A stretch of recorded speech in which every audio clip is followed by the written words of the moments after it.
Bonjour à tous. Aujourd'hui, septième et dernier jour de la fête de Sukkot, Hoshana Rabbah. Be'ezrat Hashem Shiwa Dvarim Le'iloi Nishmat Nathan David ben Simcha, Eliaou ben Victorine, Yves Shmuel ben Tefacha, Yosef ben Aziza, Myriam Sylvie bat Ali, Sorli bat Hana, Myriam Evezari bat Myriam. Belavdi ben Amitim Lachaim Shakadosh Baruch Hu Yishlach Refoua Shlema, Lekol Cholei Amo Yisrael, Ubichlalam le Moshe ben Mesauda, les Daniel Hana bat Rivka, les Isabelle Sarah bat Sarah, les Sandrine Yael bat Dina Dvora, les Valérie Yael bat Shoshana, la Tinoket Alma Myriam bat Léa, les Pédout bat Hana, et les Esther bat Aziza. Alors voilà qu'on approche la fin de la fête de Sukkot, Hoshana Rabbah, avec le point culminant du septième jour de Sukkot qui est Hoshana Rabbah. On a prié depuis hier soir Hoshana Rabbah, on a demandé Na, c'est un langage de supplication, on a demandé à Akadosh Baruch Hu, Hoshia Otanu, de nous libérer. On va essayer de comprendre un peu mieux de quelle libération il s'agit et qu'est-ce qu'on a vécu pendant tout ce processus en fait qui a démarré, comme nous dit le Ben Ishraï, quand on dit Hoshana, Na c'est Nun Aleph, c'est 51 en valeur numérique. En fait, ça vient refléter le nombre de jours de ce processus où on arrive à un aboutissement maintenant, à une tachana importante, en tout cas, une station, à un arrêt important, qui a démarré en fait à Rosh Chodesh Elul. Tout le mois de Elul, 30 jours de Elul, où on a fait les Slichot, puis on est arrivé à Yom Adin de Rosh Hashanah, à Seret Yemei Teshuvah, le Yom Kippourim, où on s'est élevé encore plus, on s'est élevé à un niveau, ce qu'on appelle Ima Illaha, on est arrivé avec les 5 interdictions du jour de Kippour, on n'a pas bu, on n'a pas mangé, on n'a pas arrêté de prier pendant 25 heures, et on était tourné vers Akadosh Baruch Hu. Chazal nous dit qu'on était à un niveau Beshat, Neila, au moment de la Neila, on n'est plus à un niveau humain, mais on est un Dargat Malach, où on est à un niveau d'ange.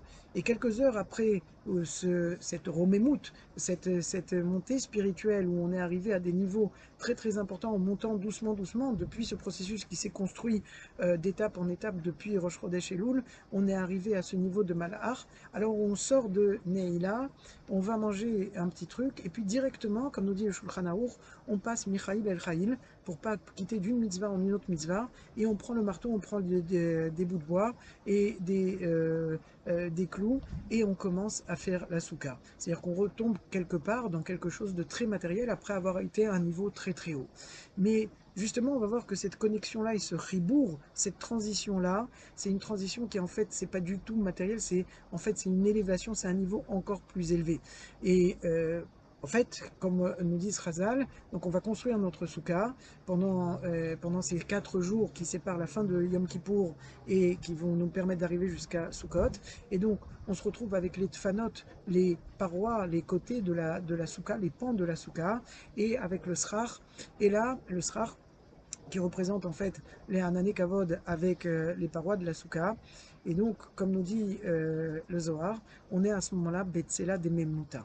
On est à l'ombre de la Emouna.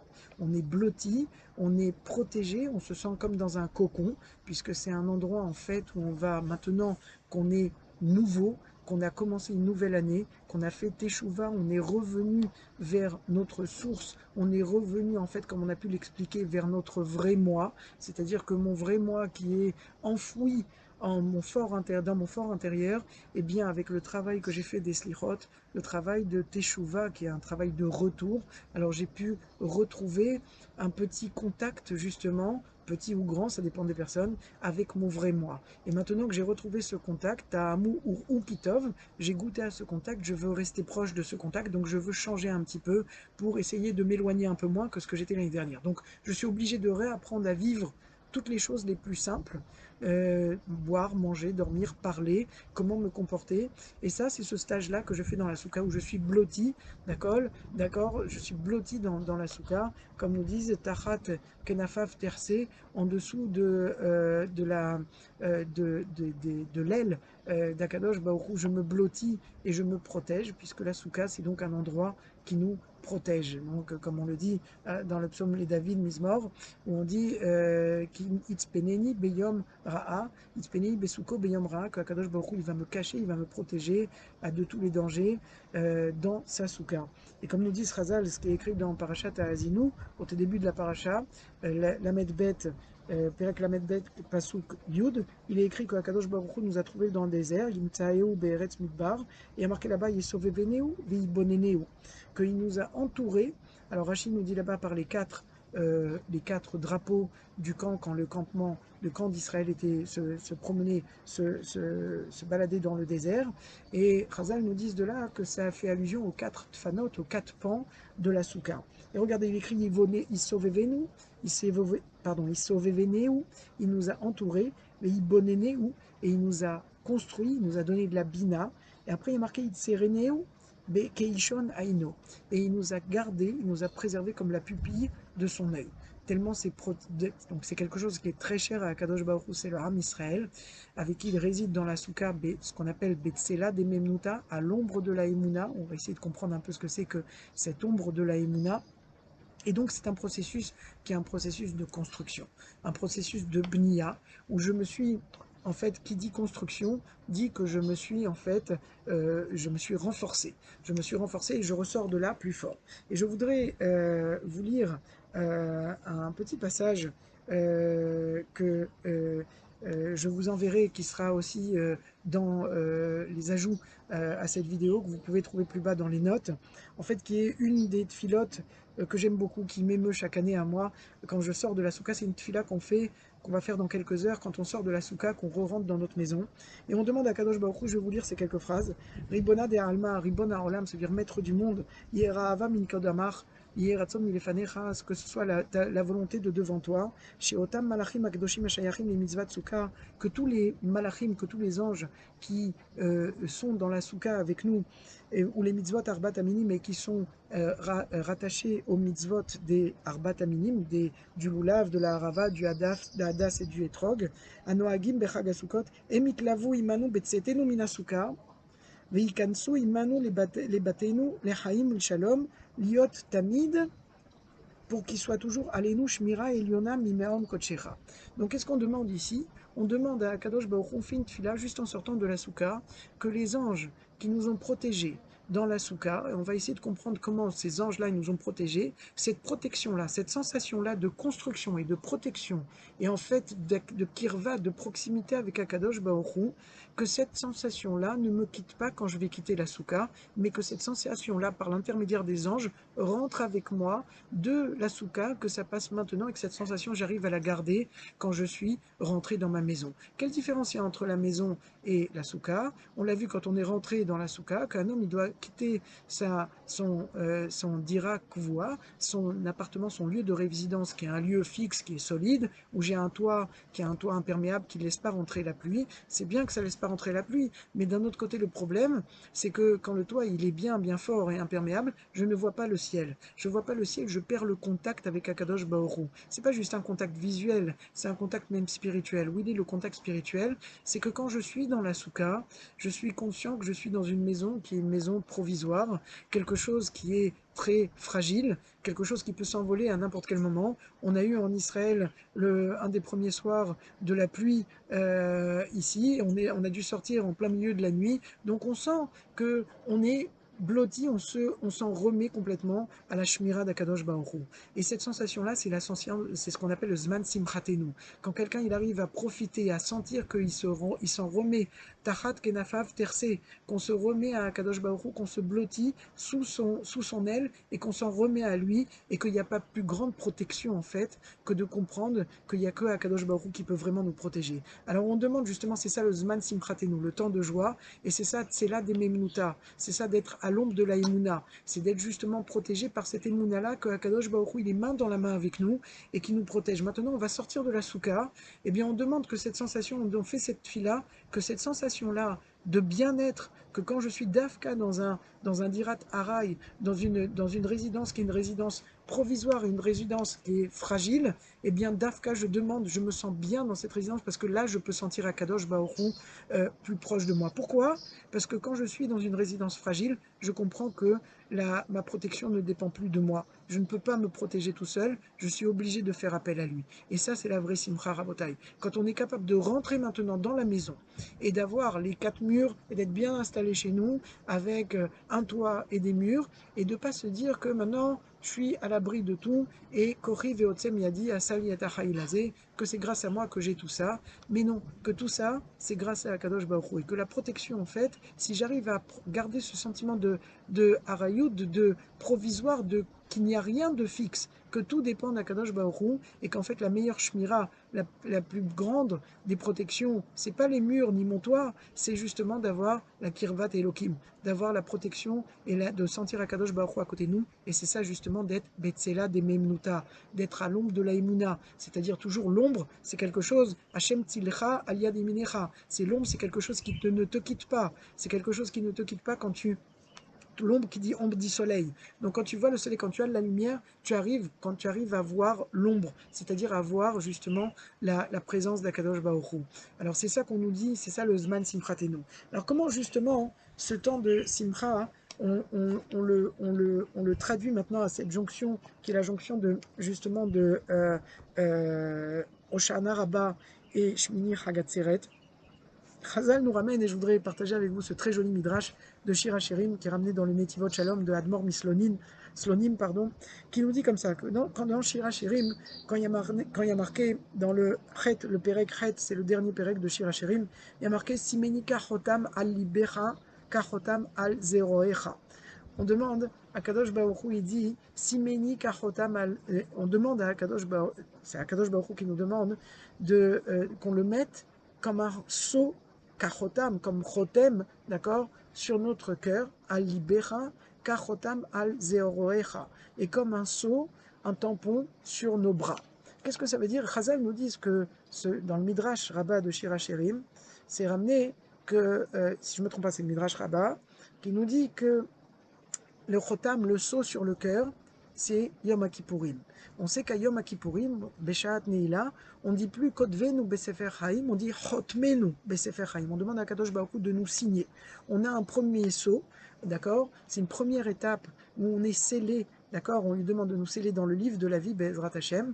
Et ça, hein, c'est un premier sceau. Et on a vu aujourd'hui, dans la Tfila, et même il y en a qui font ça même hier soir, dans les slichot, entre les Teilim, dans les Tfilot de Hoshana Rabbah, qu'on demande à Kadosh Baruch Hu, Chotmenu Besefer Chaim. On lui demande à nouveau de nous signer, de nous mettre un sceau dans le Sefer de la vie. Alors comment, est-ce que c'est la même signature, ou c'est deux signatures différentes? Chazal vient nous expliquer, c'est exactement ce qui est écrit dans Shir HaShirim. Il y a en fait, et c'est ce qu'on a lu pour ceux qui ont fait le Tikkun hier, c'est ce qu'on a lu dans le Yehiratson avant, qui est en fait un Chotam Pnimi et un Chotam Chitzoni. Il y a un sceau qui est un sceau plus intérieur et un sceau qui est plus extérieur. Le chotam pnimi, c'est celui sur le cœur, qui est plus interne, d'accord? Ce chotam-là, il est venu à Yom Kippourim. Il faut compléter le processus. Le processus de construction, maintenant qu'on a eu les 7 jours dans la soukha, et je vais expliquer en quoi c'est lié, et bien maintenant, à la fin de ces 7 jours-là, on a le sceau qui est un sceau extérieur, kachotam al zeroecha, qui est un sceau sur nos bras, les bras qui symbolisent l'action, contrairement au cœur, qui lui symbolise le ressenti. Et là, Chazal nous dit la chose suivante. Nous disent que, en fait, vous savez que toutes les fêtes, elles viennent être un tikkun de la faute de Adam Arishon. De façon très succincte et très très résumée, Adam Arishon, avant la faute, on sait que sa neshama, qui est toute la lumière de sa neshama, eh bien, elle pouvait rayonner à travers le corps, d'accord? Et on voyait que de la lumière. C'est-à-dire, on voyait que Adam Arishon, il éclairait d'un bout du monde à l'autre bout du monde. Et pourquoi il éclairait d'un bout du monde à l'autre bout du monde? En fait, cette lumière-là, c'était la lumière de sa neshama, et le corps, en fait, permettait de diffuser la lumière de la neshama. Et donc, on parle à ce moment-là d'une enveloppe, que le corps était une enveloppe, qui était une enveloppe de lumière, Kutnot, or, avec un Aleph. Après la faute d'Adam Arishon, après que Adam Arishon ait fauté, alors, il y a marqué dans la Torah qu'Akadosh Baruch Hu a dû les revêtir de peau et de vêtements. Et Chazal nous disent que ces vêtements, ce ne sont pas uniquement des vêtements, que la faute a entraîné en fait que la Neshama d'Adam Arishon, elle a dû être revêtue de vêtements, mais pas uniquement au niveau du corps, mais au niveau de trois niveaux en fait. Au niveau de notre façon de penser, au niveau de notre ressenti et au niveau de nos actes. Et ces trois revêtements différents, trois vêtements différents. C'est quoi ces vêtements-là? Ces vêtements-là, ce sont en fait des après. C'est ça le problème d'être dehors, c'est qu'on a des fois des petites mouches. Alors voilà, c'est les bénéfices du direct. Alors ces revêtements-là, effectivement, c'est quoi les revêtements sur la pensée, c'est les a priori qu'on a. On ne pense plus de façon qui soit droite et qui soit pure, et nos ressentis ne sont plus du tout non plus des ressentis qui soient des ressentis purs. Tout ça, ça a été revêtu d'un vêtement qui, comme nous dit Srazal, on parle de kutnot or avec un aïn, la peau, le vêtement, au lieu de laisser diffuser la lumière de la neshama, elle enferme la neshama, elle enferme la lumière de la neshama. Et ça, c'est quelque chose qu'on doit être métaken pour repasser justement et pour permettre à nouveau de retourner vers notre vrai nous, c'est-à-dire de pouvoir permettre à notre corps de faire son vrai travail, c'est-à-dire ne pas être en rivalité avec la neshama, avec la lumière qui doit diffuser à travers notre corps, mais d'être en fait, comme on dit, toho kebaro, d'être à l'extérieur comme on est à l'intérieur. C'est-à-dire que le corps, en fait, doit permettre de diffuser la lumière de la neshama et de revenir être, en fait, de kutnot or à des kutnot or, c'est-à-dire de passer du aïn au aleph. Pour faire ça, on a les fêtes. Toutes les fêtes sont là pour nous, justement, nous permettre, décidément, de passer, de revenir vers notre origine, c'est-à-dire vers, justement, notre nous-mêmes. Comme on l'a vu déjà plusieurs fois, on essaie de se retrouver nous-mêmes en faisant teshuva, en revenant vers mon moi à moi, mon identité à moi, qui est en fait mon ratson à moi, c'est de faire le ratson d'Akadosh Baruch Hu. Je ne le sais pas toujours.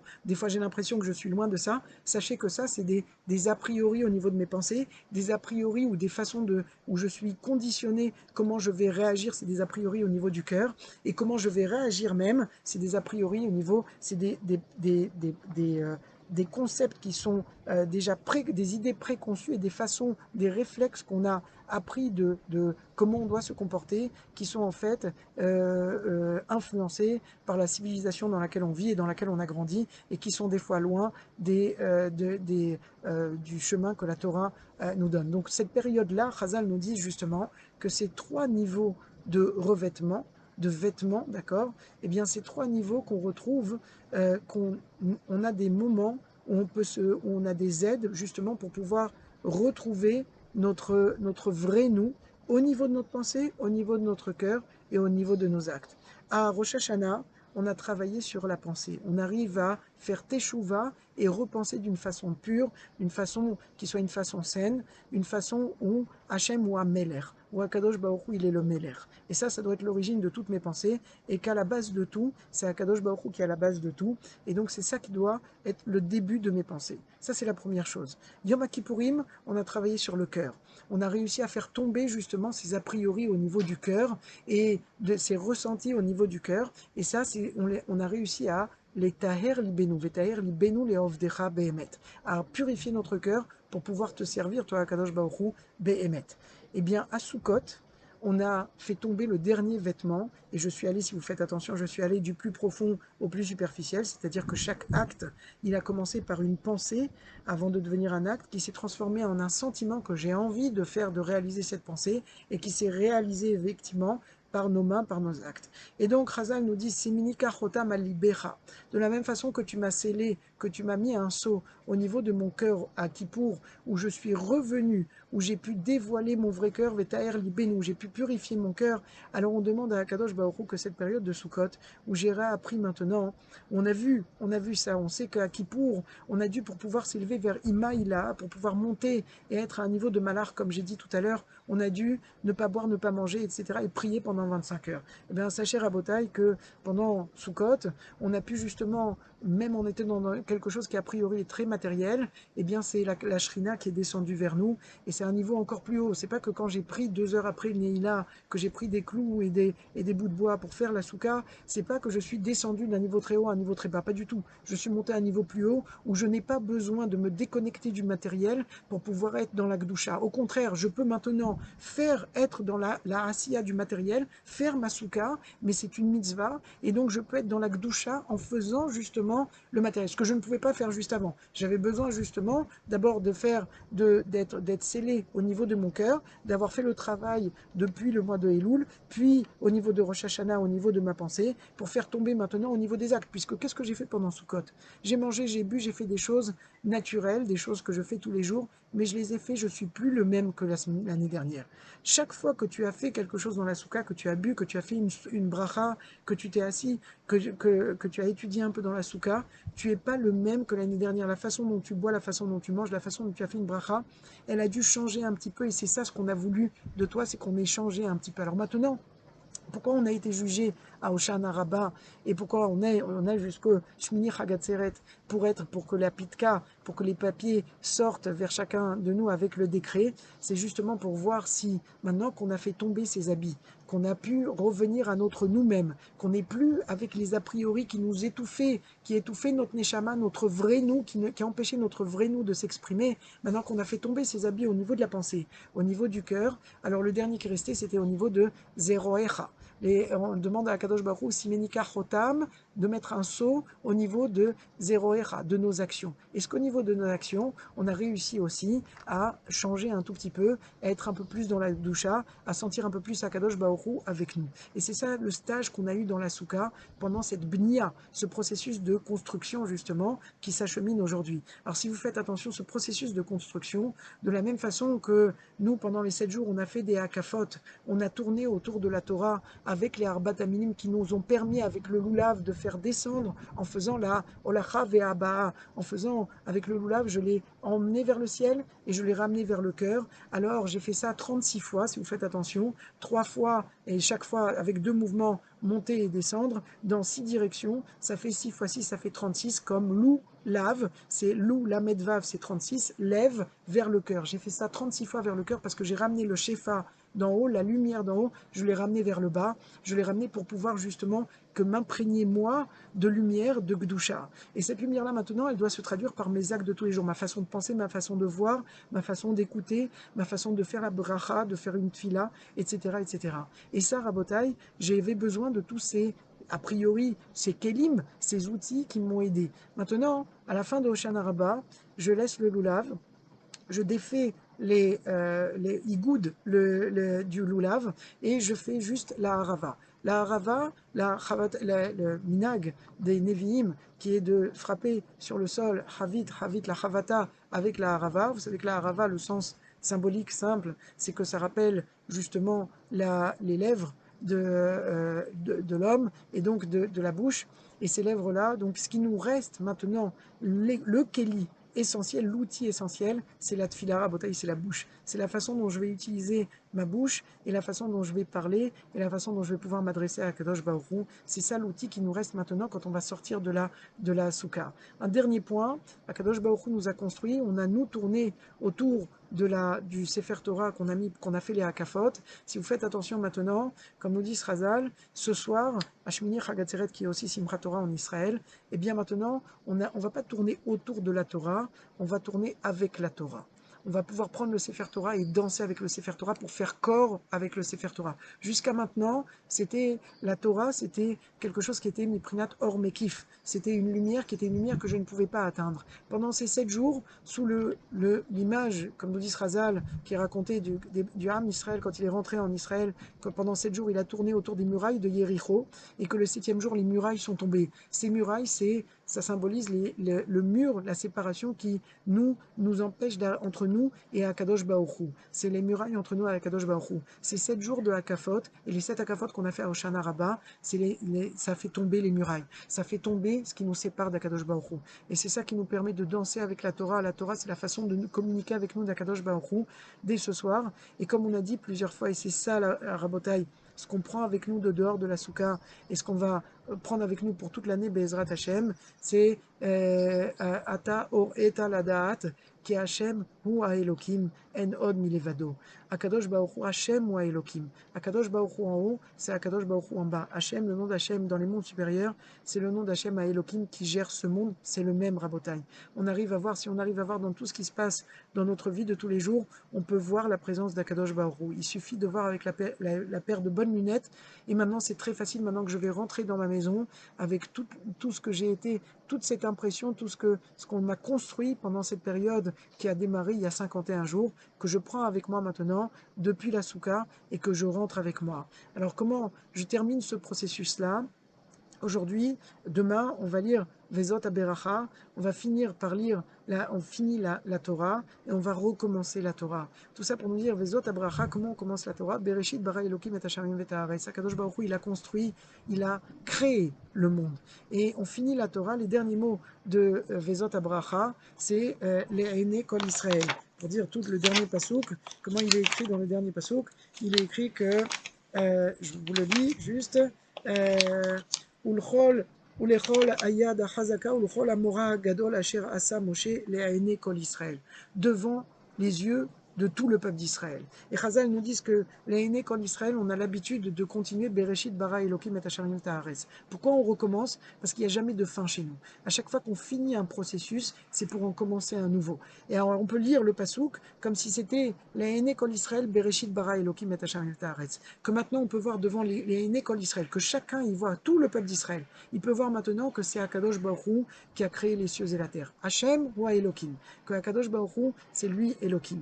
Alors je sais que ce Dvar Torah, il a été un peu long, mais j'espère que vous aurez le temps quand même de l'écouter maintenant ou même après, c'est pas très grave, et qu'on a pu prendre avec nous que justement de la Souka, de ces jours de construction, des Tsela des Memnuta, à l'ombre de la Emouna, qu'on a pu prendre un peu plus de Emouna, où on comprend que tout ça, c'est juste pour une seule chose, Rabotai. Pour arriver à être plus fort, en étant plus fort, en étant construit, c'est quoi? C'est arriver à comprendre et à avoir la présence d'Akadosh Baruch Hu avec nous tout le temps. Si j'ai Akadosh Baruch Hu à côté de moi tout le temps, Shiviti Hashem Lenegdi Tamid, alors je ne vais pas réagir de la même façon, je ne vais pas me comporter de la même façon, je ne vais pas prier de la même façon, etc.